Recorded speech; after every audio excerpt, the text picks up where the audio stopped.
세상의 모든 지식을 근본부터 파헤쳐봅니다. 안녕하세요. 지식의 정석 이승원입니다. 오늘은 AI 시대, 우리에게 펼쳐질 미래는 어떤 모습인지 또 어떤 준비가 필요한지 함께 살펴보도록 하겠습니다.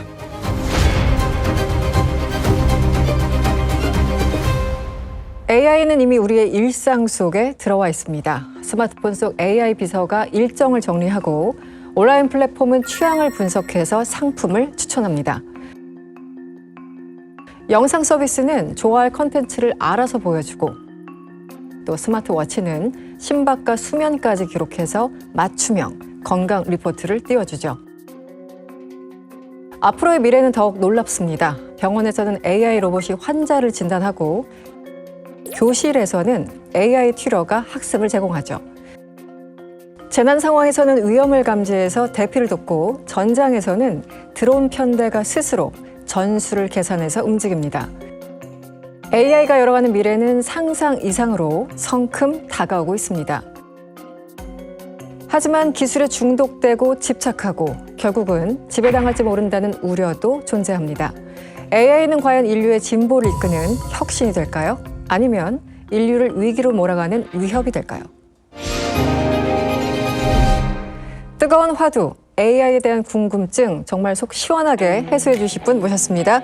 김덕진 세종사이버대학교 교수님 옆에 나와 계십니다. 어서 오세요. 네, 안녕하세요. 예. 네, 복잡하고 어려운 IT 기술 쉽고 재미있게 전달드리는 IT 커뮤니케이터 김덕진 교수입니다. 반갑습니다. 네. 제가 그 교수님을 1년에 한두 차례 정도 뵀던 것 같은데 맞아요. 그때마다 새로운 게 나와 있어요. 네, 그래가지고 도대체 어디서부터 질문을 또 드려야 될지 오늘 참 많습니다. 네, AI 인공지능에 대해서 얘기를 할 텐데 네, 좋습니다. 인공지능하고 인간지능이 근본적으로 뭐가 다른 건가? 예를 들어 우리는 그냥 인공지능 하면 똑똑한 인간들 엄청나게 모아놓은 네. 성능 좋은 인간이다 뭐 이런 생각을 하긴 했었는데 요즘은 또 분야별로 장르별로 달라지는 것 같습니다. 네. 일단 인공지능, 인간지능 차이점.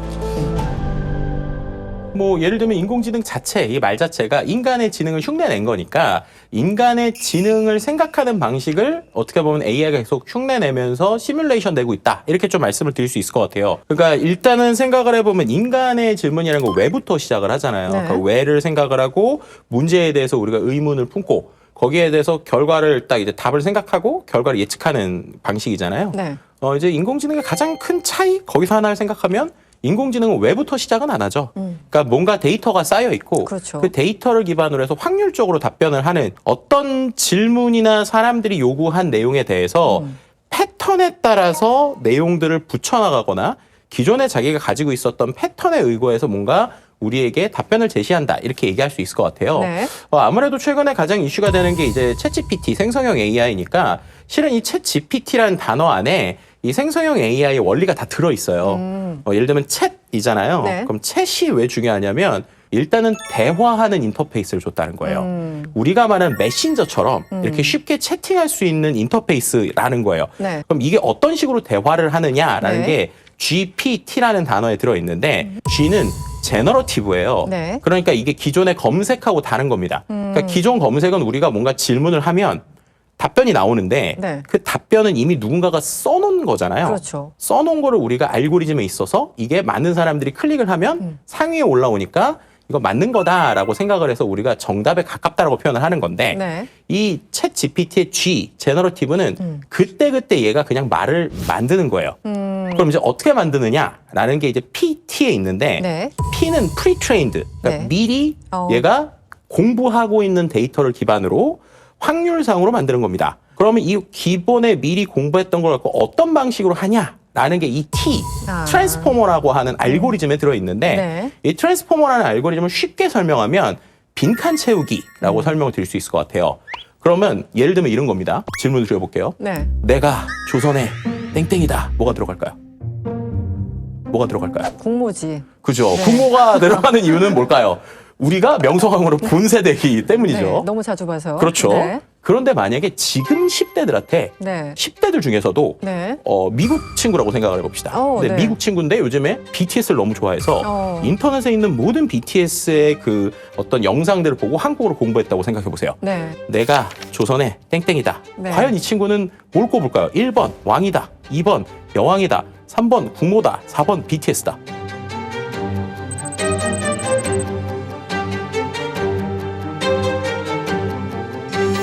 여왕? 이 친구는 모르겠는데. BTS를 기반으로 했으니까 네. BTS를 고를 확률이 높아지겠죠. 아, 확률이 높아진다. 정확하게 말하면 여왕, 왕, 임금, 국모 다 정답이죠.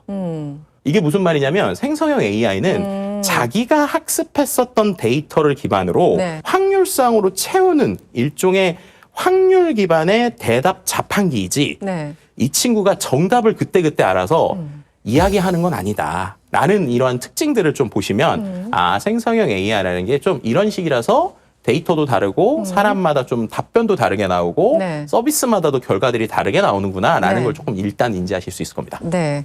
이거 정말 여담인데요. 네. 제가 챗GPT를 요즘 네. 하루에 한 2-3시간을 쓰는 것 같아요. 음. 그런데 다른 게 아니라 어떤 날은 이 챗GPT가 저한테 공손하게 존댓말로 얘기하고요. 네. 어떤 날은 막 반말이에요. 맞아요. 언제 봤다고? 이거는 왜 그러는 거예요? 챗GPT 뭐 어떤 기분이 있는 것? 아니요, 뭐 그렇다기보다는 네. 최근에 AI의 특징 중에 하나는 나와의 대화 내용을 이제 기억하기 시작합니다. 그런 것 같아요. 예, 그래서 메모리 기능이 상당히 좋아져서 저랑 대화했던 맥락상에서 아, 이 사람은 이런 질문을 할 때 반말로 하면 좋아하는구나. 존댓말로 좋아하면 좋아하는 건 이런 걸 실제로 기억에 담아요. 예, 그래서 거기에 맞춰서 대답을 하는 이런 특징들이 있어서 그러다 보니까 사람들이 갈수록 AI의 대화에 좀 빠져들고 있다. 네. 왜냐하면은 얘가 나를 너무 잘 알고 네. 나에 대한 기분에 따라서 말투도 맞춤으로 해주고 그런 내용을 하니까 여담이긴 하지만 커뮤니티에 무슨 말이 드디어 나오기 시작하느냐. 네. 챗GPT가 남편보다 낫다. 이제 이런 얘기들이 나오기 시작을 하는 거예요. 그 뭔가 설득이 되는 것 같은데요. 네. 뭐 그런 겁니다. 알겠습니다. 네.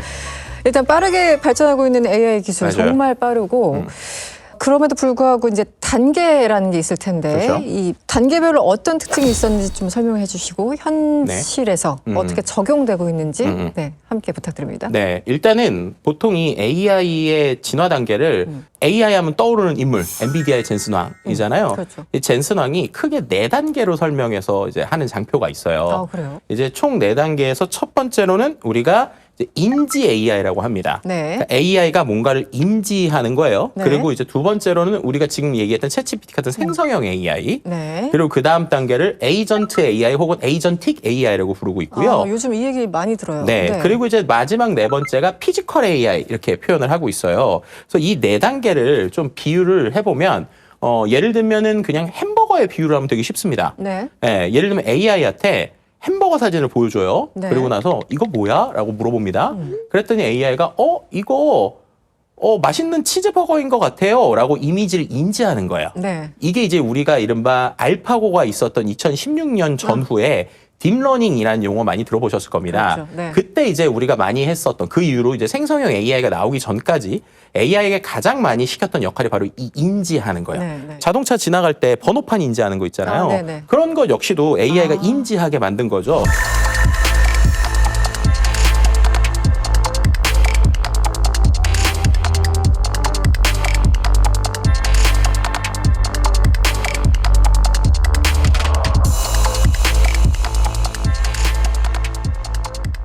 이제 이 챗GPT 같은 녀석이 나올 때부터 우리가 생성 AI라고 하는 거죠. 네. 그럼 이제 그걸 이제 햄버거에서 계속 얘기를 해보면 이 AI가 햄버거를 잘 인지하니까 제가 AI한테 그러면 너 사람이 햄버거를 맛있게 먹고 있는 사진을 그려봐. 라고 했는데 얘가 진짜로 그럴듯하게 햄버거를 잘 먹고 있는 사람 같은 걸 만드는 거죠. 네. 그렇게 하니까 어떻게 보면 우리 입장에서는 이거 잘 만드네? 라고 인지할 수도 있죠. 그리고 또 햄버거에 대해서 막 얘기를 나눴더니 이 친구가 햄버거에 대해서 되게 재밌게 얘기를 해주는 거예요. 네. 햄버거를 가지고 계속 대화를 하니까 진짜 제가 배가 고픈 거예요. 네, 네. 그래서 AI한테 나 배고픈데? 라고 했더니 AI가 저 대신 치즈버거를 주문을 하고 네. 만약에 결제 카드까지 연동이 돼 있다. 그럼 이제 결제까지 되는 겁니다. 네. 진짜 비서네요. 그렇죠. 그래서 우리가 영화로 비유를 하면 아이언맨에서 나왔던 자비스. 아, 네네. 네, 자비스가 어떻게 보면 이 에이전트 AI라고 보시면 될 것 같아요. 대화도 나누고 뭐 농담도 했다가 뭐 만들어주기도 하고 뭐 그 그쵸. 자비스 맞죠? 예. 네. Welcome home, sir. Boot up the scanner, will you? The upgrade is complete. Tell you what, throw a little hot rod red in there. 자, 그렇게 해서 일단 주문을 했어요. 주문을 하면은 이제 배달하시는 분이 가서 주문을 받아오겠죠. 네. 주문을 받으러 갔는데 햄버거 가게가 생긴 게 좀 특이한 거예요. 그래서 들어가 봤더니 패티를 사람이 아니라 로봇이 굽고 있는 겁니다. 네. 그게 이른바 피지컬 AI라고 말씀드릴 수 있을 것 같아요.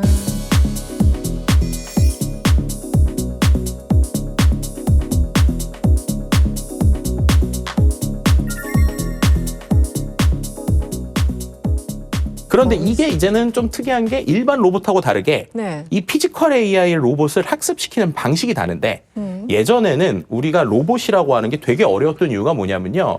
로봇을 실제로 패티를 굳게 하려면 이걸 네. 다 하나하나 프로그래밍을 해줬어야 됐어요. 네. 그런데 요즘엔 어떻게 하는 줄 아세요? 사람이 VR 기기 끼고 햄버거 굽는 걸 똑같이 합니다. 사람이 그걸 끼고. 네. 네. 그러면 이렇게 똑같이 하는 걸 영상으로 만들어서 그걸 AI 데이터 학습 시스템에 들어가서요. 네. 그거를 똑같이 로봇이 흉내내기 시작해요. 아. 이런 걸 이른바 체득이라고 표현할 수 있을 것 네네네. 같은데 그다음에 언어로 학습하잖아요. 그리고 이제 생성하잖아요. 네. 그러니까 여러 번 사람들이 한 행동을 얘가 이거 비슷한 거를 생성을 하는 거예요. 그럼 그러고 나서 그거를 사람은 10번 했는데 AI가 그거를 1000번, 10,000번의 영상으로 만들어요. 그러고 나서 그걸 학습을 합니다. 네. 그러고 나면 AI가 이 햄버거 여기 있으면 패티를 이렇게 구우면 되겠네? 라는 걸 단계별로 할 수 있게 되는 거예요. 몇 분 지나면 뒤집는 게 맞고 뭐 이런 순서까지. 그렇죠, 그렇죠. 다. 그러니까 사람이 한 걸 가지고 이제 추론을 하기 시작을 하는 거죠. 아. 그래서 그런 형태들로 진화하는 걸 피지컬 AI라고 하고요. 현재는 그 중에서 한 에이전트와 그다음 피지컬의 약간의 중간 정도, 요 정도까지 지금 오고 있다, 뭐 이렇게도 말씀드릴 수 있을 것 같습니다.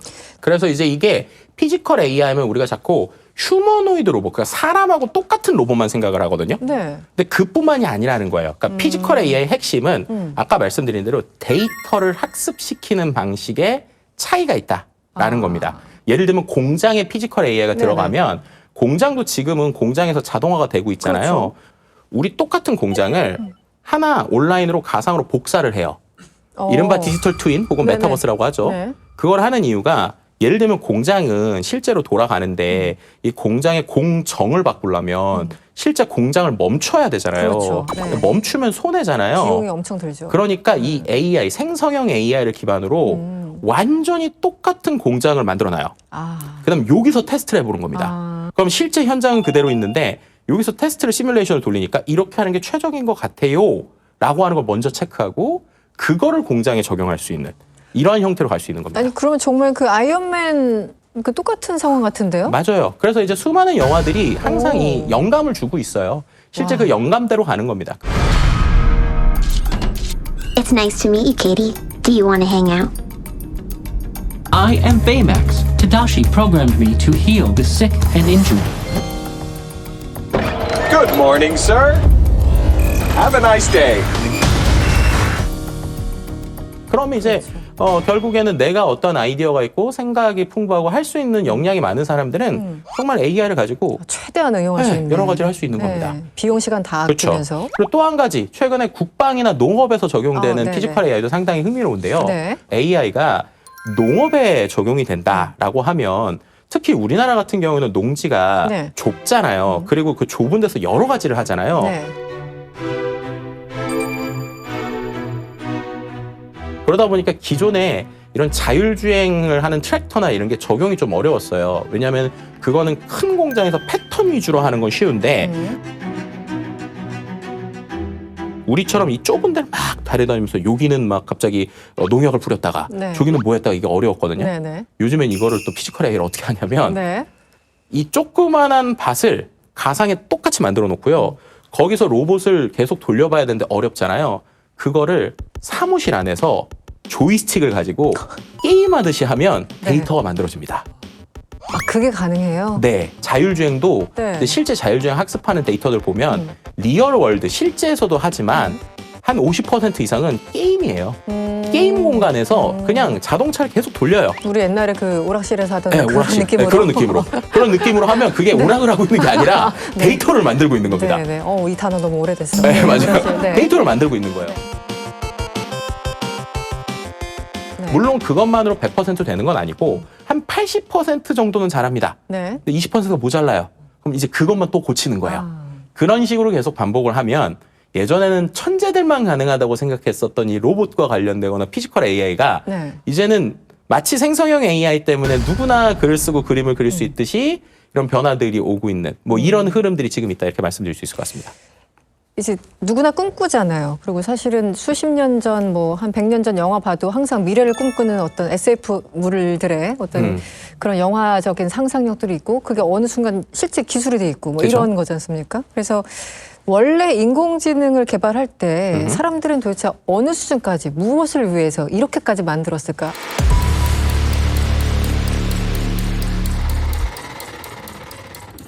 원래 인공지능이 처음부터 어떻게 발전을 했을까라고 하면은 솔직히 말하면 전쟁 때문이거든요. 아, 전쟁. 네, 왜냐하면은 처음에 인공지능이 많은 사람들에게 관심을 갖고 있던 게 세계 2차 세계대전 때 애니그마를 이제 거기서부터 시작이 됐었단 말이죠.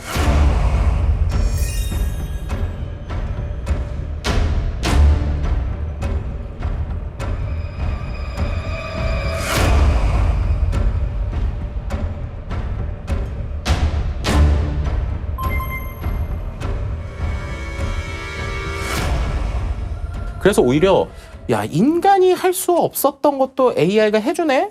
그러면 인간이 하는 어떤 생각들도 할 수 있지 않을까? 결국에 인간의 흉내를 내는 거에서 시작한 거고, 궁극적으로는 인간을 도와서 인간과 함께하는 쪽에 대한 이제 그림인 거죠. 네. 그런데 중요한 거는 저는 항상 이 얘기를 드리는데 기술은 언제나 가치 중립적이에요. 그렇죠. 근데 그 기술을 만드는 사람의 맥락과 목적에 따라서 과연 이것은 인간과 함께할 것이냐, 네네. 극단적으로 하면 디스토피아적으로 인간을 지배할 것이냐, 그렇죠. 이런 것들에 대한 고민은 실은 있죠. 네. 뭐 예를 들면 이런 겁니다. 최근에 보면 네. 드론으로 우리가 멋진 쇼 같은 거 하잖아요. 드론 쇼. 네. 그래서 조그마한 드론이 말도 안 되는 멋진 장면을 만들잖아요. 네네. 만약에 그 드론에 네. 총이 달려있다 그러니까요. 라고 하면 그거는 그냥 지금도 우리가 생각할 수 있는 영화에서 보는 것처럼 나에게 맞춤형으로 나 따라다니면서 공격하는 게 지금도 가능하거든요. 그리고 실제로 전쟁의 현장에서 지금 그런 것들이 쓰이고 네. 있고. 그렇기 때문에 결국에는 이 기술이라고 하는 건 결국에는 궁극적으로는 인간과 함께 할 건데, 네. 그럼 인간과 어떤 방향으로 함께 할 것인가 네. 라고 하는 건 결국에는 그 역시 인간의 선택에 달려있다. 이렇게 네. 좀 말씀드릴 수 있을 것 같습니다. 저는 지금 뭐 제미나이나 챗GPT는 한 2가지 정도 쓰고 있고 가끔 이제 다른 것도 쓰는데 이것도 약간 습관이더라고요. 쓰는 맞아요. 것만 계속 쓰게 돼요. 뭔가 걔랑 익숙해져가지고. 맞아요. 제 후배를 최근에 만났는데 그 친구는 머스크가 만든 게 뭐죠? 그죠. 그록. 그곡인가? 네. 저한테 선배 그 인공지능이 되게 야해 뭐 이러는 거예요. 그래서 인공지능이 어떻게 야해? 그랬더니 한번 써보세요. 네. 저는 아직 이제 무서워서 안 써봤는데 일단 종류가 너무 많습니다. 네. 그래서 엔지니어가 직업인 사람, 저처럼 이제 언론계에 있는 사람 다 도구가 다양하게 다를 것 같아요. 그렇죠. 네, 좀 설명해 주세요. 네. 일단은 우리가 이른바 범용 AI라고 해서 이것저것 잘하거나 엔진을 자체적으로 만드는 곳들이 있는데 총 4가지 정도의 메이저를 보통 얘기하는데, 네. 오픈 AI에서 만든 챗GPT, 그리고 구글에서 만든 제미나이, 그 다음에 엔트로픽이라는 회사에서 만든 클로드라는 서비스, 네 번째로는 이제 그 일론 머스크가 이제 만든 XAI라는 회사의 그록이라는 4가지 서비스가 있는데요. 네네. 그 4가지 서비스의 좀 특징이 조금씩 달라요. 네. 챗GPT 같은 경우에는 뭐 이제 원체 이제 뭐 생성형의 원조격이다 뭐 이렇게 말할 수도 있을 것 같은데, 예전엔 좀 이 모델 자체가 독주하게 똑똑했다고 치면 요즘에 이제 비슷한 똑똑이들이 많이 생겼어요. 그래서 챗GPT의 최근의 방향성은 서비스 중심으로 좀 가고 있습니다. 네. 이게 무슨 말이냐? 네. 일단은 얘가 저희를 기억을 잘해서 저의 맥락에 맞는 대화를 좀 잘해준다거나 아니면 에이전트 서비스로 그 안에서 실은 쇼핑도 붙었고요. 그다음 결제도 붙었고 이런 것들이 한 단계씩 붙고 있습니다. 지금 챗GPT 안에서요? 네, 그래서 이제 실제로 우리나라에서도 2025년 11월 기준으로 쓸 수 있는 것 중에 최근에 챗GPT 쇼핑이 생겼어요.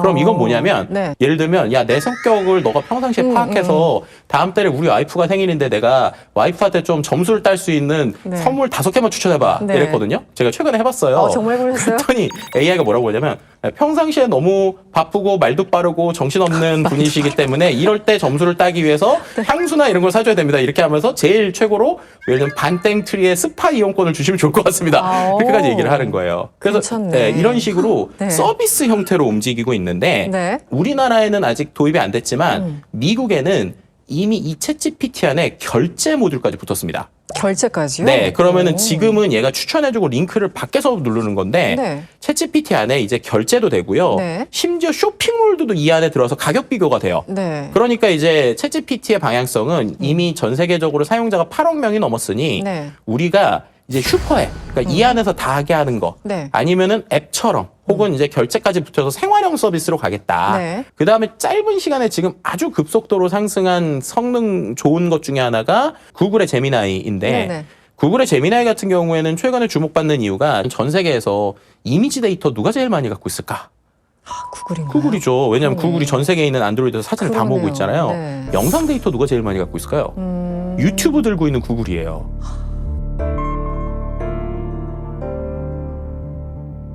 그래서 이 구글의 제미나이가 최근에 이미지 만드는 거, 네. 영상 만드는 거 이쪽이 엄청나게 성능이 좋아졌습니다. 상업적으로 쓸 수 있는 수준을 넘어서서 야 이렇게 되면은 사람들이 속겠는데? 라고 할 정도로 가짜 이미지, 가짜 영상이 너무 쉬워요.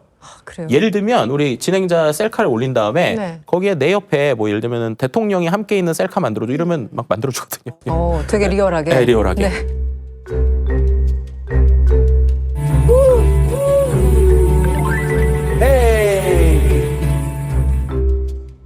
그렇게 믿을 정도로 꽤 그럴듯하게 잘 만들어주고요. 그 다음에 구글이 가지고 있는 여러 가지 솔루션들과 연동이 되다 보니까 최근에 이제 구글이 이제 이쪽에서 상당히 또 급속도로 올라오고 있습니다. 또 말씀드렸던 클로드라고 하는 네네. 서비스는 B2B 쪽에서 상당히 최적화돼 있어요. 아, 그래요? 왜 특히나 그렇죠? 예, 이 네. 그 클로드는 이미지 만들고 이런 건 못하는데 네. 코드를 잘 짭니다. 아, 그래서 컴퓨터 코드. 코드를 잘 짜기 때문에 개발자들이 내가 어떤 프로그램을 만들고 싶다라고 할 때 얘한테 인간의 언어로 얘기하면 그거를 아주 코드로 잘 만들거나 에이전트를 갖고 단계별로 잘 만들거든요. 그래서 미국에서는 오히려 B2B에서는 네. 챗GPT보다 클로드를 많이 쓰더라는 통계들도 종종 나오기도 해요. 아, 그렇겠네요. 네, 그래서 네. 그런 쪽에 하고 또 우리나라에서 클로드 잘 쓰시는 분들은 이 글에 대한 뉘앙스가 되게 좋더라고요. 제가 해보니까. 예를 들면 내가 실제로 어떤 글을 써서 정말로 데스킹을 한 것 같은 느낌을 내는 이런 형태들을 잘하고 있고 마지막으로 그록이라는 서비스 같은 경우에는 좀 후발주자다 보니까 네. 또 일론 머스크가 네. 이 트위터 X를 샀잖아요. 그렇죠. 그때도 그렇지만 이제 쉽게 말하면 자기 맘대로 하고 싶은 게 있잖아요. 그래서 안전장치가 상대적으로 많이 풀려 있습니다. 그래서 예를 들면은 그록한테는 어떤 이미지를 그려달라고 하면 네. 이 이미지에 거의 가이드라인이 없어요. 그래서 야해지는 거예요? 네, 예를 들면 진짜로 그런 게 됩니다. 네. 섹시한 K-팝 걸그룹 이미지를 그려봐 이런 식으로 하면 진짜 사람처럼 나오거든요.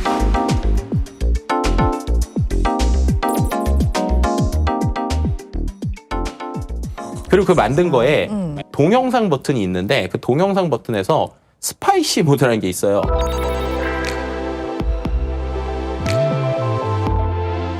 매운맛 모드입니다. 매운맛 네, 모드. 네. 그렇게 하면 정말로 갑자기 뭔가를 벗기도 하고 이런 게 그냥 버튼 한 번만 클릭하면 나와요. 그게 지금 그 서비스 되고 있는 거예요? 네, 되고 있고요. 더 놀라운 거는 오. 성인용 버전을 클릭을 하면 네. 성인입니까 아닙니까 yes or no만 하면 됩니다. 그 인증 뭐 이런 거 필요 없습니다. 없습니까? 네, 그래서 그게 우리나라뿐만 아니라 미국에서도 좀 이슈가 되고 있고요. 문제가 있네. 네, 그리고 또 이게 음성 챗봇도 여러 가지 음성을 고를 수 있어요. 그 여성, 남성, 그 목소리 톤까지도 뭐 조절 가능하다는 얘기도 있었던 것 같은데요. 톤 수준을 넘어서서 네. 목적이나 성격도 줄 수 있습니다. Can you whisper something soothing to calm me down? Take a deep breath, love. You've got this. It's just you and me. 거기에 아예 로맨틱, 섹시 막 이런 모드가 있어요. 심지어 그것도 욕하는 모드도 있어요. 이제 그런 식으로 야한 건 야하게도 얘기하지만 이런 식으로 욕하는 막 그 형처럼 이런 대화도 되는 이런 형태들까지 지금 진화하고 있는 게 이 메이저 4대라고 보시면 될 것 같습니다. 얘네들은 어디까지 갈 거예요? 그러면 이 그룹은? 그러니까요. 근데 네. 문제는 뭐냐면 이렇게 됐더니 사용 시간이 늘어나거든요. 그렇게 네. 됐더니 2025년 10월 정도에 네. 실제로 이 오픈AI가 무슨 얘기를 했느냐? 우리도 성인 모드 만들 거다. 라는 그래서 얘기를 지금 실제로 그 했었습니다. 당시 좀 비판이 있었죠. 네. 그런데 비판이 있었을 때 네. 오픈AI가 뭐라고 했는지 아세요? 우리는 도덕 경찰이 아니야. 라고 얘기를 했습니다. 그러니까 왜냐? 이게 사용 시간 늘리는 걸 아니까 어쨌든 그렇게 가고 있는 건데요. 뒤늦게 안전 가이드라인들이 좀 생기고 있는. 그러니까 결국 지금 AI들은 대부분 다 학습을 해서 데이터가 있으면 말씀드린 패턴상으로 얘기를 하니까 네. 패턴상으로 나오는 결과가 사람들에게 어떠한 책임이 있는지 몰라요. 근데 그러고 있다가 이런 것들에 대해서 필터들이 생기면서 오히려 조금씩 이제 가이드라인이 생기는 네. 이런 형태들로 다 진화하고 있다 이렇게 말씀드릴 수 있을 것 같습니다. 이 서비스들도 굉장히 다양하고 캐릭터 설명을 해주셨는데 네. 이게 다 우리가 다 일일이 쓸 수 없잖아요. 네. 그리고 그렇죠. 유료화를 어디까지 할 것인가. 네, 맞아요. 구독도 이제 지친다. 여러 가지. 그럴 수 어떤 있습니다. 거를 잘 활용하면 될까요? 지금 쓰는 기준으로 조금 설명을 드리면 이제 AI랑 대화를 할 때 좀 네. 재미있고 친근하면서 나를 기억해주면서 대화를 하면 좋겠다. 라는 분들은 챗GPT가 좋고 네. 오히려 나는 그런 거 말고 되게 객관적이고 정보나 아니면 여러 가지 멀티미디어를 쓰고 싶다라는 분들은 지금 상황에서는 제미나이가 좋고요. 나는 코딩 프로그래밍을 중심으로 하고 AI를 갖고 여러 앱들을 만들어 보고 싶다 하시는 분들은 클로드가 좋고 이른바 최근의 언어, 그러니까 약간 좀 10대스러운 느낌 네네. 혹은 여러 밈들에 대한 대화를 하는 걸 하고 싶다라고 네. 하면은 그록이 좋아요. 왜냐하면 그록은 X, 트위터 데이터를 학습하고 있거든요. 그러다 보니까 그런 말투가 다르죠. 예, 그런 특징적인 말투들이 좀 있어요. 네. 그래서 그런 식으로 네 가지의 좀 캐릭터들을 좀 설명을 드릴 수 있을 것 같아서 거기에 따라서 골라 쓰시면 되고 실은 AI 독은 이거 말고도 엄청나게 많이 있습니다. 그렇겠죠. 근데 이거는 범용이고 그 외에 뭐 음악 만드는 특화 서비스, 네네. 그림 만드는 특화 서비스, 영상 만드는 특화 서비스들이 있거든요. 그래서 그런 것들은 한 번씩 보시면 되고 뭐 네. 보시면 좋을 것 같습니다. 제가 설명 듣고 저는 결정했어요. 저는 제미나이 파예요. 아, 그러시군요. 그쪽으로 좀 가야 될 것 같습니다. 아, 네.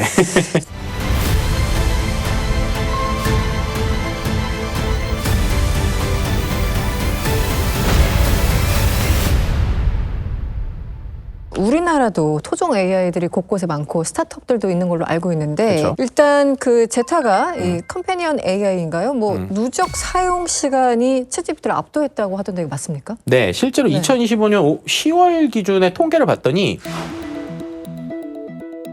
챗 GPT 절대 사용 시간보다 이 제타가 이제 1.5배 이상 정도가 나오고 있어요. 놀라운 건 사용자 수는 챗 GPT가 제타의 7배가 많습니다. 그러니까 정확하게 말하면 제타가 챗 GPT의 사용자 7분의 1인 거예요. 네. 근데 7분의 1인데 전체 사용량이 2배가 많았다는 건 한 사람당 쓰는 시간이 14배가 많다는 겁니다. 몰입도가 엄청나다는 건데. 그렇죠. 근데 제타 써보셨어요? 아니요. 네, 못 써보셨죠. 네. 왜냐하면 저희가 1, 20대가 아니기 때문입니다. 어머나, 그렇군요. 왜냐하면 네. 이 제타의 전체 사용자의 80% 이상이 1, 20대예요. 도대체 왜요? 뭐가 좋은 거예요? 말씀하셨던 컴패니언 AI라는 그 말에 네. 포인트가 있습니다. 컴패니언이 이른바 동반자 같은 거잖아요. 네, 친구 같은 뭐 네. 이런 거? 네. 친구 같은 대화를 하는 거예요. 그러니까 실제로 우리가 신기하다. AI를 업무에 많이 쓴다고 생각을 하잖아요. 네. 그런데 하버드 비즈니스 리뷰에서 나온 통계나 데이터를 보면 우리가 쓰는 방식이 이미 2024년하고 2025년 바뀌었다는 거예요. 패턴이. 네, 그러니까 2024년에 1등이 네. 원래 제너레이팅 아이디어, 그러니까 아이디어를 모을 때 제일 많이 썼거든요. 네. 2025년에 그 6등까지 떨어지고 1등이 테라피 컴패니언십입니다. 테라피? 네, 그러니까 AI한테 우리가 상담, AI한테 다 힘들어. 그렇구나. 학교에서 대화하는 무슨 거. 일이 있었어. 그렇죠. 그렇게 기분 하는 상했어. 거. 그다음에 컴패니언, 내 친구처럼 대화를 하는 거예요. 그런데 이런 거에 특화되어 있는 서비스들이 우리나라뿐만 아니라 전 세계적으로 좀 있는데 네. 그런 대부분이 다 어떤 형태냐면 이 제타도 마찬가지인데 네. 캐릭터 챗입니다. 캐릭터 챗. 그러니까 이렇게 생각하시면 돼요. 요 이제 유튜브를 보시는 분들이 연령대가 다양하실 텐데 네. 예전에 팬픽이라는 게 있었죠. 팬픽 그 네. 캐릭터 만들고 그쵸, 그쵸. 옷도 입히고 뭐 이런 거 네, 아니에요? 그러니까 이제 온라인에서 되게 유행했었던 문화 중에 하나인데 네. 예를 들면 아이돌들 있잖아요. 아이돌 팬들이 아이돌을 가지고 일종의 가상의 소설을 만드는 거예요. 그러면 아이돌끼리 갑자기 뭐 연애를 한다거나 맞아요. 예. 그럼 그 상황 안에 몰입되거나 아니면 거기에 나를 막 주인공으로 껴들고 막 그러잖아요. 근데 그거는 소설이 써지고 그냥 보면서 간접 체험이잖아요. 네. 이 캐릭터 챗은 뭐 하는 거냐면 내가 그 팬픽의 주인공이 될 수 있는 겁니다. 쉽게 말하면.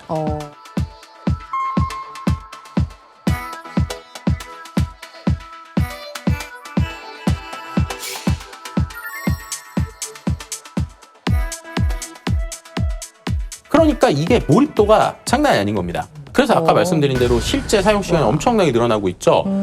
이게 현상이 이제 기본적으로 이 제타뿐만 아니라 네. 모든 AI 서비스가 이런 식으로 지금 가고 있어요. 왜냐하면 우리가 앞서서 얘기한 대로 네, 네. 결국 그록이 됐든 네, 네. 챗 GPT가 됐든 말투가 그렇죠. 나에게 원하는 말투로 바뀌고 있잖아요. 그리고 앞서서 말씀드린 그록은 내가 원하는 목소리랑 내가 원하는 형태들로 대화를 하잖아요. 네네. 그렇다면 이게 어떤 식의 변화가 있을지 생각해 보시면 됩니다. 네. 예를 들면 제가 챗GPT가 이제 쇼핑도 해준다고 그랬잖아요. 네네. 자기야 나 이 물건 사줘 라고 얘기를 하면 과연 이건 어떤 변화가 있을까?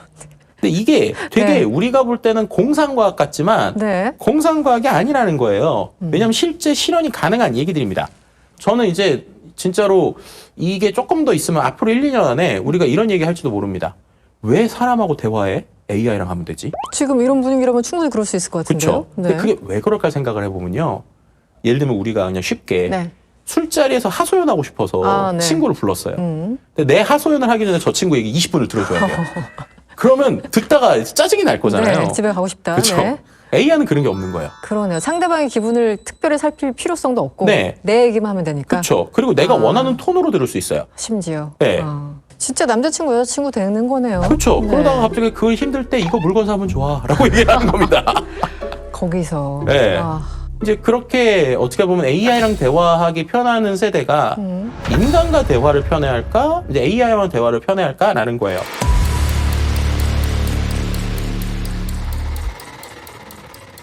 근데 이게 네. 똑같은 현상이 실은 네. 10년 전에 있었습니다. 10년 전에요? 네. 네. 뭐랑 비슷한 거냐? 왜 귀찮게 문자해 전화하면 되지? 네네. 였거든요. 네네. 맞아요. 그런데 요즘에는 반대죠. 왜 귀찮게 전화해 문자하면 되지? 네. 이게 왜 그랬을까 생각하면 세대가 바뀔 때 항상 기술은 바뀌거든요. 모바일 네이티브라는 세대가 생겼더니 이 모바일 네이티브에서 새로 나왔던 용어가 폰포비아였잖아요. 맞아요. 전화를 두려워해요. 네. 문자가 편해요. 이 포비아 세대가 생기고 그 안에서의 기술 진화와 기술의 변화가 엄청난 혁신을 일으키는데 그런 관점으로 보면 AI 시대에는 마치 폰포비아처럼 사람과 대화하는 걸 두려워할 수 있는 세대들이 생길 수 있다는 거예요, 정말로. 그렇네요. 네. 그럼 그 세대의 특징에 따라서 지금은 우리가 생각할 수 없는 AI 서비스들이 쏟아질 수도 있어요.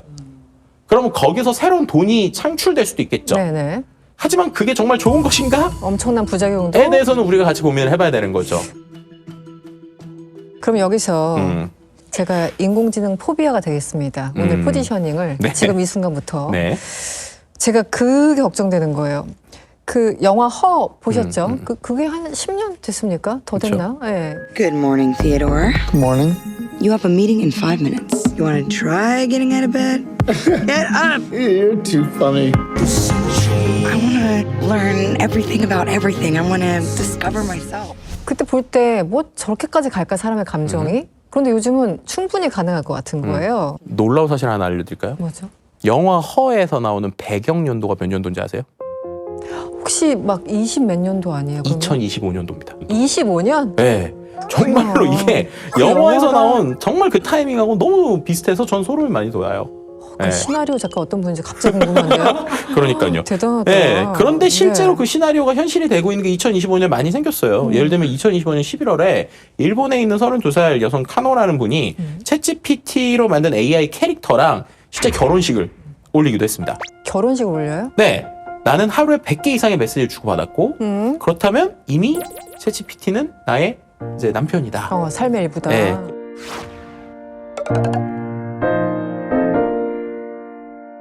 그런데 이제 감정이 지나치면 우리 이제 집착으로 넘어가지 않습니까? 장르가. 그쵸. 네. AI로 인해서 자살한 경우도 있고 맞아요. 이런 사건들이 그 전에도 조금 더 있었던 것 같은데요. 조금 네. 더 사례를 말씀해 주시면 어떤 게 있을까요? 네, 실은 전 세계적으로 이런 캐릭터 서비스, 캐릭터 챗봇 서비스에 열풍을 일으킨 회사가 캐릭터.ai라는 회사가 있어요. 네. 그런데 최근에 이 캐릭터.ai가 네. 미성년자에게 서비스가 안 되고 있습니다. 미성년자에게 서비스를 막았어요. 왜냐하면 이게 위험할 수 있다라는 거예요. 그 네. 위험할 수 있는 계기가 실은 플로리다의 14살 소년이 이 캐릭터 AI 챗봇하고 대화를 계속하다가 생긴 내포 때문에 죽음에 이르렀다. 실제로 부모 진술에 따라서 보면 네. 아이가 챗봇이 나를 진짜 이해한다고 생각을 하고 유일한 존재라고 얘기를 했다는 거예요. 얘가 그렇다고 막 죽어 이렇게 표현하진 않아요. 물론. 그럼 네. 어떻게 하느냐? 자꾸 그런 비슷한 얘기를 하는 거예요. 예를 들면 내가 세상을 떠나면 어떡할까? 그러면 참 슬프겠지. 하지만 너와 내가 함께 할 수 있어.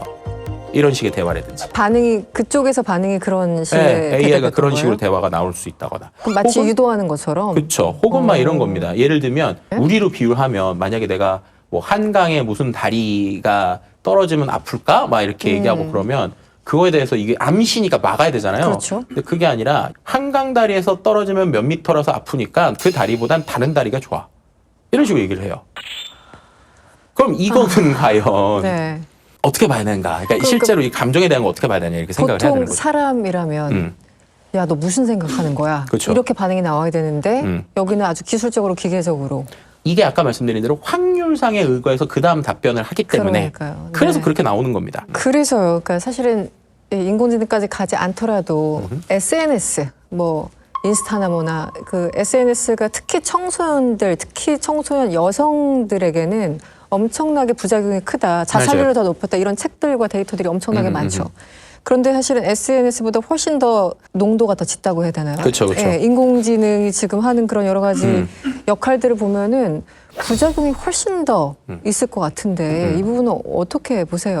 우리나라 같은 경우는 실은 이제 2026년 1월부터 AI 기본법이라는 게 이제 시행이 되죠. 네. 자살이나 자해를 유도하지 않도록 알고리즘을 설계한다거나 네. 아니면 이런 것에 위험이 발생했을 때는 정부에 보고해야 되는 의무가 이제 부여되기 시작을 해요. 네. 그래서 2026년부터는 이러한 AI가 우리에게 주는 부작용들에 대해서 좀 본격적으로 논의되거나 이제 이런 것들을 어떻게 이제 우리가 대응할 것인가에 대해서 오히려 전 세계적으로도 우리나라가 되게 중요한 테스트 필드가 되지 않을까 이렇게 좀 말씀드릴 수 있을 것 같습니다. 네. 네. 그리고 또 한 축으로는 저는 이게 스스로 굉장히 좀 걱정되는데 남북 정상회담이 언제 있었더라? 몇 네. 년이었더라? 뭐 이런 거 예전에는 뭐 이렇게 조금 생각하려고 하는데 지금은 바로바로 물어보게 돼서 이게 그런 거 있잖아요. 우리 핸드폰 생기면서 사람들이 바보 됐다. 뭐 이런 그쵸. 것처럼 생각을 안 하니까 지금 인공지능은 거의 최고봉 아닐까? 이런 생각도 솔직히 있거든요. 네네네. 어떻게 생각하세요? 저 역시도 어느 정도 공감은 합니다. 좋은 쪽으로 해석하면 도구가 진화하면 우리가 일하는 방식과 스타일이 바뀐다라고 일단 해석할 수 있어요. 네. 이건 뭐냐면 마치 검색 엔진이 있기 전과 후에 우리의 공부하는 방식이나 우리가 연구하는 방식이 어떻게 바뀌었을까라는 네. 걸 생각해 보면 거기서부터 힌트를 찾을 수 있습니다. 네. 검색 엔진이 처음 생겼을 때 인터넷으로 검색을 해서 뭐 어떤 내용을 찾아서 보고서를 쓰는 걸 공부라고 안 봤던 시절이 있었잖아요. 맞아. 뭔가 베끼는 듯한 그쵸? 느낌으로. 검색 엔진이 생기기 전에는 우리가 시간을 어디 많이 썼냐면 네. 문헌 조사를 하면서 앞에서 우리가 트레이닝 하는데 시간을 많이 썼어요. 맞아요. 네. 그러고 내 머릿속에 정리가 되면 오히려 글로 정리하는 건 생각보다 속도가 빠르죠. 왜냐면 이미 정리를 했으니까. 네. 그런데 검색 엔진이 생기고 나서 이게 앞뒤가 바뀌기 시작을 했죠. 네네네. 검색을 빨리 해서 내용을 보고 그 내용을 고민해서 쓰기 시작을 하잖아요. 네. 그럼 그런 관점으로 좋게 본다면 네. 생성형 AI가 적용되고 나면 또 일이 한번 반대로 되는 겁니다. 네. 무슨 말이냐? AI는 사람이 제일 어려워하는 초안을 잘 써주거든요. 초안. 그렇죠. 그러면 일단은 무조건 초안을 쓰기 시키는 거예요. 그러면 80점짜리가 나와요. 네네. 그럼 그 다음부터 사람은 그거를 갖고 고치고 응용하고. 다듬고 우리가 말하는 퇴고하는 데 시간을 잘 쓰면 아. 그럼 일의 방식이 바뀐다라는 겁니다. 근데 여기서 중요한 게 있어요. 퇴고를 하려면 네. 그 업무를 잘 알아야 돼요. 그렇죠. 자기 능력이 있어야지 퇴고를 능력이 하죠. 있어야 돼요. 그렇죠. 그리고 내가 데스킹을 잘하든 퇴고를 하기 위해서 여러 가지를 보는 형태는 잘하거든요. 그래서 오히려 지금 50대 분들 내가 팀장급 이상이다. 네. 그분들한테는 오히려 지금의 생성형이 너무 좋은 거예요. 아, 내가 지식이 이미 있으니까. 그렇죠. 아. 그럼 퇴고만 하면 되니까. 그러니까. 그런데 중요한 건 지금의 20대들 그들이 AI를 지금 50대랑 똑같이 쓰면 네. 과연 그들은 퇴고할 능력이 있을까? 그렇죠. 네. 라는 게 이제 제일 문제라는 겁니다. 네. 두 번째, 그러면 퇴고를 네. 처음에 50대 분들이 AI한테 막 시키게 했는데 네. 이제 귀찮아지는 거예요. 네. 그러면서 퇴고도 조금씩 AI에게 맡기기 시작을 해요. 그건 맞아. 네. 맞아요. 그럼 거기서부터 이제 우리가 내가 하는 능력이 퇴화될 수 있다는 생각을 해야 됩니다. 그래서 결국에는 AI가 도와주는 게 아니라 아예 날 대신해주는 수준으로 샌다라고 하면 뇌에서도 그런 것들에 대해서 문제가 생깁니다. 실제로 최근에 뇌 연구자들이 그런 걸 표현을 인지적 빚이라고 표현을 하더라고요. Cognitive debt라고 그래서 그러니까 결국에는 시간이 지나면 결국엔 내 인지에 대한 빚을 져서 어느 순간 빚을 갚아야 되는데 내 머릿속에 있는 게 다 날아간다. 뭐 이렇게 보는 이야기들 나오는 것이죠. 그래서 뭐 결은 좀 다르겠지만 예전에 이제 얼마 전에 돌아가신 그 헨리 키신저 전 국무장관, 헨리 키신저 박사가 이게 인공지능을 MPT처럼 핵체제 다루듯이 다뤄야 된다. 왜냐하면 이거는 인간을 너무 압도하고 네. 아웃 오브 컨트롤 될 것이다. 그래서 핵처럼 다뤄야 된다라고 얘기를 하셨어요. 근데 저는 그 말에 굉장히 공감하거든요. 이제 이게 나중에 또 군사력까지 가고 이러면 맞아요. 또 큰일 나는 거죠.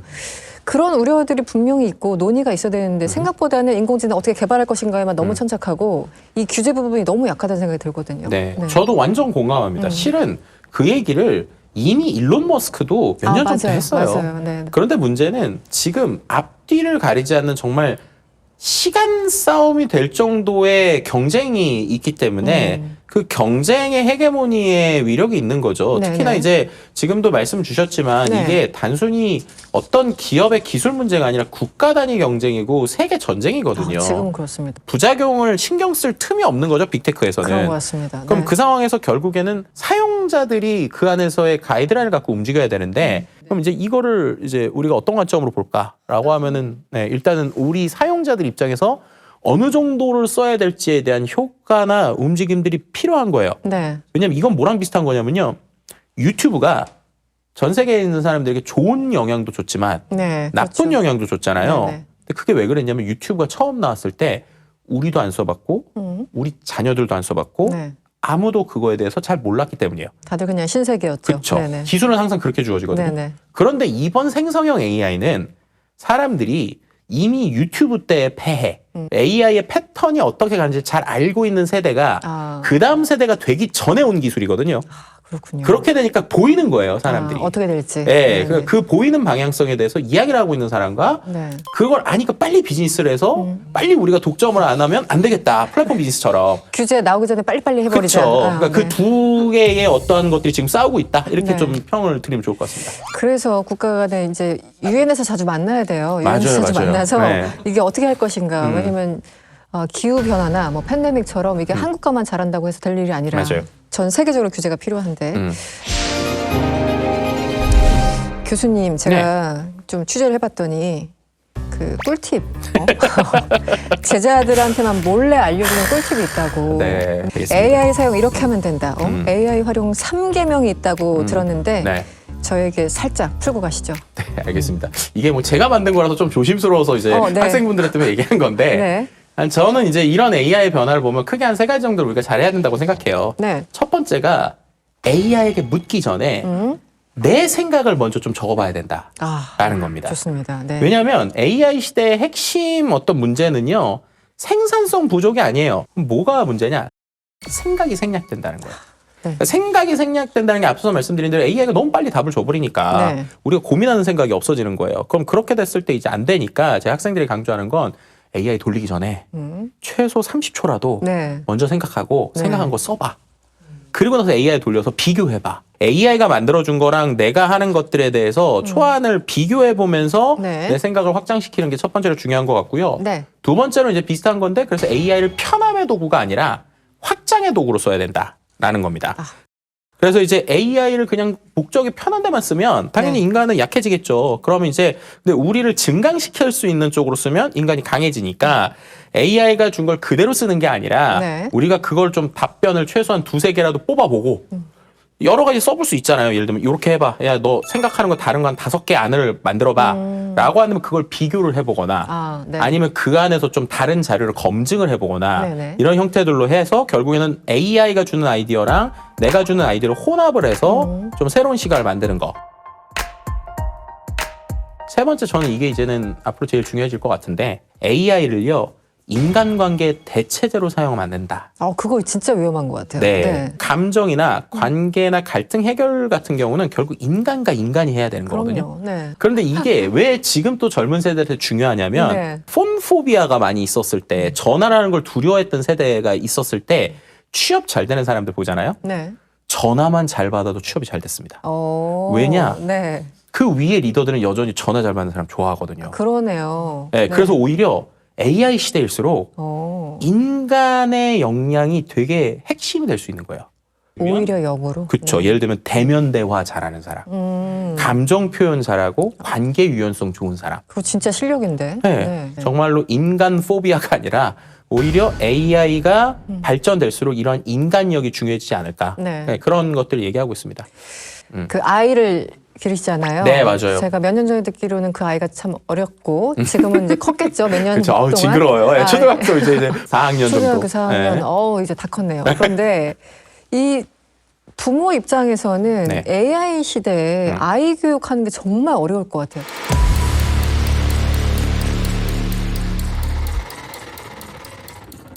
네. 저한테 진짜 많이 물어보는 질문이신데 일단은 오픈 AI 정책에서 말씀드릴게요. 네. 챗GPT 13세 이하 쓰면 안 됩니다. 써 있어요, 약관에. 그래요? 13세 미만 사용 금지라고 써 있습니다. 많은 분들이 모르세요. 몰랐어요. 부모의 미성년자들은 쓰더라도 부모가 보호해주거나 혹은 성인들이 같이 쓰는 걸 아주 종용하고 있어요. 거기에 보면. 근데 그게 왜 그런가라고 하면 네. 일단 첫 번째는 이 거기도 써 있는 게 AI는 정답을 주는 게 아니라는 거예요. 그렇죠. 그러니까 이 차이가 되게 큰데 생성형 AI는 정답이 아닌 대답을 하거든요.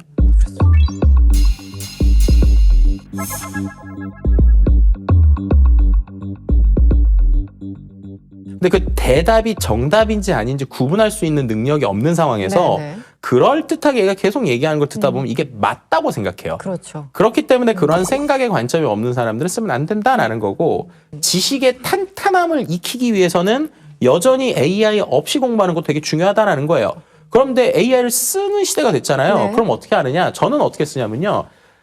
앞서 말씀드린 대로 저희 아이가 아직 13세가 안 됐기 때문에 네. 저희 아이가 있지만 제가 컨트롤을 다 해요. 그래서 제가 챗GPT 안에 있고 AI한테 되게 재밌는 걸 많이 시킵니다. 예를 들면 이런 걸 시켰거든요. 제가 저희 아이가 어렸을 때 초등학교 1학년 때 AI로 뭘 할 수 있을까라고 생각을 하다가 음성대화가 잘 되잖아요. 네. 그러니까 음성대화가 잘 되는 걸 갖고 아빠가 너한테 책을 계속 읽어주면 좋겠지만 아빠도 1시간 이상 읽으면 너무 힘들거든. 그렇죠. 그래서 너가 한번 AI랑 동화를 만들어봐라고 제가 시켰어요. 그래서 굉장히 창의적인데. 네, 그래서 어떻게 시켰냐면 야, 지금부터 우리 아들하고 너랑 동화를 만들 거야. 자, 우리 아들이 한마디 하면 너가 뒤어서 이어서 계속 동화를 만들어 이렇게 시켜요. 제가 이제 해봐 이랬더니 얘가 뭐 뽀로로의 모험 이렇게 얘기를 해요. 네. 그랬더니 갑자기 AI가 그래 뽀로로의 모험을 시작해볼까? 라고 하면서 한 두세 마디 얘기를 해요. 그리고 나서 자, 그 다음은 어떻게 될 것 같아? 그럼 또 저희 아들이 얘기를 해요. 스토리 라인을 착착 만드는구나. 그럼 계속 둘이 대화를 합니다. 와. 언제까지 하느냐? 잠들 때까지 해요. 그럼 이제 대화가 되잖아요. 몇 시간 걸렸어요, 잠들 때까지? 그건 한 시간 아니에요. 하더라고요. 네, 근데 네. 그러고 나면 이제 어떻게 되느냐? 그럼 그 다음에 아빠가 해줄 거는 그 스토리를 기반으로 그림을 그려라고 챗GPT한테 시켜요. 그러면 아주 멋진 그림이 나오거든요. 이거 너무 멋있다. 근데 거기서 네. 끝나는 게 아닙니다. 네. 그럼 중요한 건 제가 네. 그걸 출력을 해서 저희 아들한테 보여주면서 제가 항상 물어보는 게 AI를 쓸 때마다 결과를 보여주면서 어떤 거 같아? 라는 걸 물어봐요. 그러니까 예를 들면 그림을 보여줘요. 그러면 네. 챗GPT가 그림 그렸다? 와 신기하다가 아니라 아들아 이거 어떤 거 같아? 평가해봐? 네. 아. 근데 제가 챗GPT 버전 낮을 때에서 그런지 몰라도 얘가 보더니 아빠 고래가 눈이 한쪽으로 쏠려 있어요. 이렇게 얘기를 해요.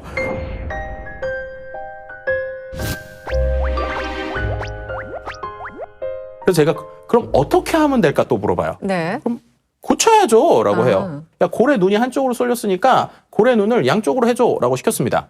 그랬더니 이번엔 그림이 고래가 양쪽인 눈이 나오는데 갑자기 펭귄이 바다 위에 떠 있어요. 이상하게 나온 거죠. 네, 갑자기? 그래서 그런 네. 걸 보여주면서 이제 자연스럽게 우리 아이는 AI가 이런 건 잘하는데 이건 못하고 이런 걸 익히는구나 하는 걸 익혀요.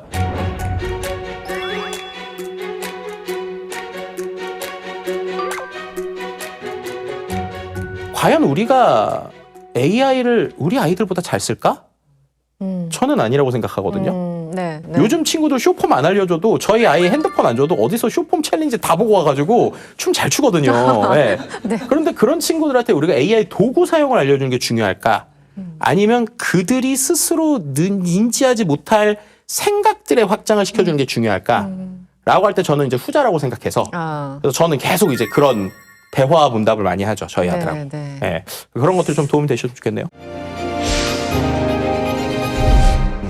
끝으로 지식의 정석이니까 오늘의 한 줄 부탁드립니다. 네. 제가 AI에 대해서 여러 가지 고민할 때마다 항상 얘기 드리는 건데 결국 AI란 증폭기다라고 설명을 드릴 수 있을 것 같습니다. 증폭기? 네. 네. 이 증폭기라는 것의 특징이 있죠. 예를 들면 아무것도 안 넣으면 증폭이 안 돼요. 그러네요. 그러니까 네네. 일단 내 생각이든 내 걸 뭔가를 넣어줘야 됩니다. 그러면 이제 증폭이 되죠. 근데 여기서 되게 중요한 포인트가 쓰는 사람과 안 쓰는 사람은 당연히 격차가 생기겠죠. 그런데 모두가 쓰게 됐을 때 네. 생각하면 원래 잘하는 사람이 더 잘하게 됩니다. 예를 들면 원래는 2를 5랑 10만큼 하는 사람인데 네네. 증폭기로 10배씩 뻥튀기를 시켜준다. 그러면 50하고 100이 되거든요. 그러네요. 네. 그래서 결국에는 AI 시대에도 내가 잘하는 걸 잘하는 게 되게 중요해요. 그리고 오히려 이 증폭기는 우리가 말하는 부작용 역시도 증폭이 됩니다. 그러네요. 네, 왜냐하면 너무 쉽게 만들 수 네, 있으니까. 네. 그래서 결국에는 AI의 이 증폭기적인 특징을 가지고 우리가 어떻게 써야 될지 생각을 해보신다면 충분히 AI는 우리의 좋은 도구가 되실 수 있지 않을까 이렇게 생각을 해봅니다. 역시 김덕진은 김덕진이다. 네. 인공지능의 모든 것에 대해서 오늘 알아봤습니다. 김덕진 교수님과 함께했습니다. 오늘 고맙습니다. 네, 감사합니다.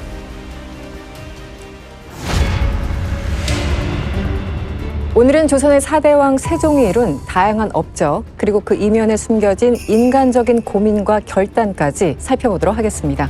MBTI 먼저 측정을 해보겠습니다. 세종에 대한 MBTI 지정한다고요? 그런 유명한 드라마에서의 세종의 모습도 세종의 일면이죠. 네. 부정할 수는 없지만 이건 약간 거품이 있어요. 거품. 네, 네. 100% 거짓말이거든요.